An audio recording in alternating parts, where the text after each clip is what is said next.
अस्सलाम वालेकुम भैया, मैं हूँ रेहान कनाडा से। उम्मीद है आप लोग सब खैर खैरियत से होंगे। आज का मेरा टॉपिक है भैया, अगर आप यहाँ पर आकर असाइलम अप्लाई करते हैं और असाइलम एक्सेप्ट होने के बाद अगर आपका को पीआर कार्ड मिल जाता है इंशाल्लाह ताला, तो क्या एक रेफ्यूजी को पीआर कार्ड मिलने के बाद क्या उसका पीआर कार्ड दोबारा से कैंसिल हो सकता है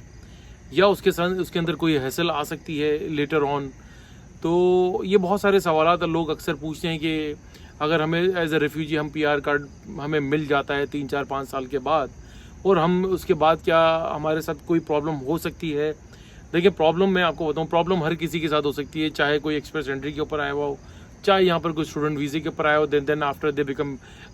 लाइक परमानेंट रेजिडेंट।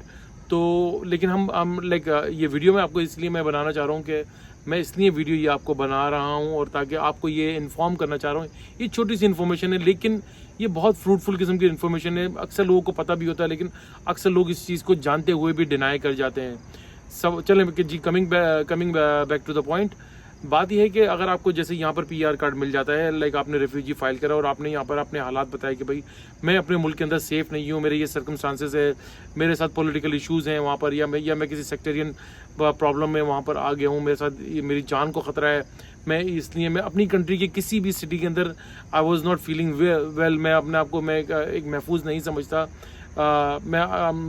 अपने आप को इतना कंफर्टेबल नहीं समझता, इसलिए मैं इस कंट्री में आकर या जो है मैं अपना यहाँ पर रेफ्यूजी केस फाइल करता हूँ। तो आप अपने सारे प्रूफ्स वगैरह सब प्रोवाइड करते थे, जो आपकी स्टोरी लेकर आते हैं, जो प्रूफ्स लेकर आते हैं अपने मुल्क से, FIR कटी हुई, लोग के आपके ऊपर अटैक हुए होते हैं, जो भी चीज़ें हुई होती हैं आपके पास आपको विक्टिमाइज़ किया जा रहा होता है, वहाँ पर आपकी फैमिली को के साथ बहुत ज़्यादा शदीद प्रॉब्लम्स होती है। ये सारा केस आप अपना जब आप बिल्डअप करते हैं और आप एक फाइनल स्टेज के ऊपर इस चीज़ को प्रूव कर देते हैं कि भाई मैं वाकई में मेरी जान को ख़तरा था, मैं इसलिए इस कंट्री में आया हूँ, और आपका केस फाइनलाइज हो जाता है और आपको यहाँ पर गवर्नमेंट जो है वो असाइलम का स्टेटस देने के बाद आपका PR अप्रूव कर देती है। अच्छा, अप्रूव करने के बाद सबसे पहले लोगों को सबसे पहले जो के दिमाग में आता है कि यार क्योंकि अब हमारा PR कार्ड हो गया तो like we are free, we can go anywhere in the world. Then of course you can go anywhere in the world, आप जा सकते हैं, दुनिया के किसी भी कोने में जा सकते हैं। लेकिन सवाल ये पैदा होता है, जिस कंट्री का आपने यहाँ आकर मेंशन किया होता है कि भाई मेरी जान को जिस कंट्री से मैं आया था वहाँ पे ख़तरा है और मैं बहुत प्रॉब्लम में था, इसलिए मैंने यहाँ आकर अपनी पनाहगाह, मैंने यहाँ के पनाह के लिए सियासी पनाह या कोई भी पनाह मैंने अप्लाई करी थी, जो मुझे यहाँ का जो कि गवर्नमेंट ने मुझे अप्रूव कर दिया। लेकिन लोग अक्सर ये क्या करते हैं कि जब उनको PR कार्ड मिल जाता है तो वेरी नेक्स्ट डे या वेरी नेक्स्ट वीक जो है ना वो उसी कंट्री में जाते हैं, जाके ट्रैवल करते हैं, वहाँ पर 4-5 साल के बाद अपनी फैमिली से मिलते हैं। जाहिर सी बात है, वो उनके पेरेंट्स होते हैं वहाँ पर, अपने बहन भाइयों को छोड़कर आए हुए होते हैं, रिश्तेदारों को छोड़कर आते हैं, उनकी 10 यादें होती हैं। जब वो वहाँ पर वो जाते हैं और उनसे मिलने के बाद जब वो वापस आते हैं तो देखें यहाँ पर जो है जब वापस आते हैं, इट्स अ ग्रे एरिया, ये बहुत बड़ा एक ग्रे एरिया है और इसमें आपकी टोटल जो है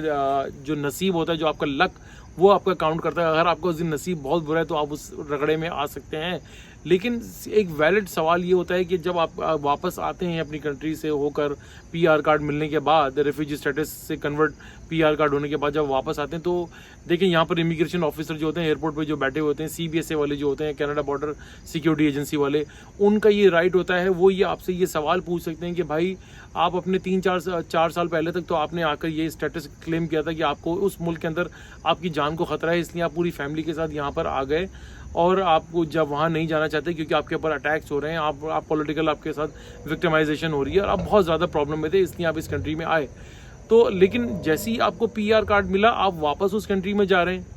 तो आपने तो इसका मतलब है आपने हमसे झूठ बोला था और आपने ये कहा था कि ये गवर्नमेंट है, फलानी गवर्नमेंट है, इसने ये मेरी जान के ऊपर है, मेरे साथ विक्टिमाइजेशन हो रही है। लेकिन इस गवर्नमेंट की मौजूदगी में ही आपने वहाँ पर चक्कर लगाया। इट मीन्स कि आपने हमारे साथ फॉल्स स्टेटमेंट की और आपने हमारे साथ जो है झूठ बोला। तो इन बेसिस के ऊपर आप एक प्रॉब्लम में आ सकते हैं। आपका वो चाहे तो आपको एक लाइक डिटेन कर सकते हैं, आपका PR कार्ड जो है वो कैंसिल हो सकता है। तो इन चीज़ों का बहुत आप ख्याल रखा करें जब आप लोग यहाँ पर आ जाते हैं, जब आप रेफ्यूजी क्लेम करते हैं। तो एटलीस्ट मेरी एडवाइस ये है, एक बहुत ही एक मौदबाना सी रिक्वेस्ट है कि अगर आप यहाँ पर आ जाते हैं तो प्लीज़ जब आपको PR कार्ड आपका होने रेफ्यूजी क्लेम से क्लियर हो के आपका जो PR कार्ड आपको मिल जाता है तो आप यहाँ आकर PR कार्ड मिलने के बाद कम से कम 6 महीने या 1 साल आप सुकून से गुजारें और कोशिश करेंगे वहाँ पर गवर्नमेंट चेंज हो जाए या पर वहाँ आपके पास एक सॉलिड रीज़न हो जब आप उस कंट्री में होकर वापस आएँ। राइट अवे जाना देखें इट्स अ रिस्क। बहुत सारे ऐसे लोग हैं, मैं कई ऐसे लोगों को जानता हूँ जो रेफ्यूजी फाइल करते हैं, उनको PR कार्ड मिलता है और वो हफ्ते 10 दिन के बाद वो फ़ौरन चक्कर लगाते हैं और वो वापस आते हैं, तो उनको कुछ नहीं कहा जाता। लेकिन यू नेवर नो, आपकी किस्मत है। तो क्या इसमें एहतियात बेइंतहा ज़रूरी है, क्योंकि उनका राइट बनता है कि यार अगर आप ये बोल रहे हैं कि भाई मेरी जान को खतरा, तो और आपको PR कार्ड मिलते ही आप राइट है उस कंट्री में चले गए, तो आपके ये चांसेस बहुत ज़्यादा बन जाते हैं कि यार वो आपके PR कार्ड को रिवोक कर सकते हैं, आपको वापस भेज सकते हैं। तो इन चीज़ों से बचने के लिए आप अपना बहुत ख्याल रखें और बहुत ख्याल से लाइक जो है बड़े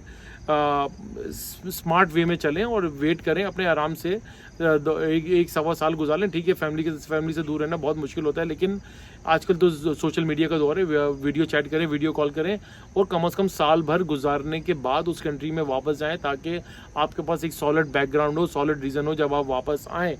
तो ये एक ग्रे एरिया, मैंने हमेशा कहा है कि ये बहुत कम लोगों के साथ होता है, लेकिन जिसकी किस्मत ख़राब होती है तो उसके साथ हो जाता है, फिर वो प्रॉब्लम में जाता है। उम्मीद है आपको आज का मेरा व्लॉग पसंद आया होगा। वीडियो अच्छी लगी तो प्लीज़ लाइक करें, सब्सक्राइब करें, बेल आइकन का बटन ज़रूर दबाइएगा, शेयर करना ना भूलिएगा। दुआ दीजिए, दुआ लीजिए, दुआ में बड़ी ताकत है। सदका खैरात चैरिटी करते रहा कीजिए, ये आपको बड़ी बड़ी परेशानियों आफात से बचाती है। इंशाअल्लाह ताला नेक्स्ट व्लॉग के साथ फिर हाजिर होंगे, तब तक के लिए अल्लाह हाफिज़।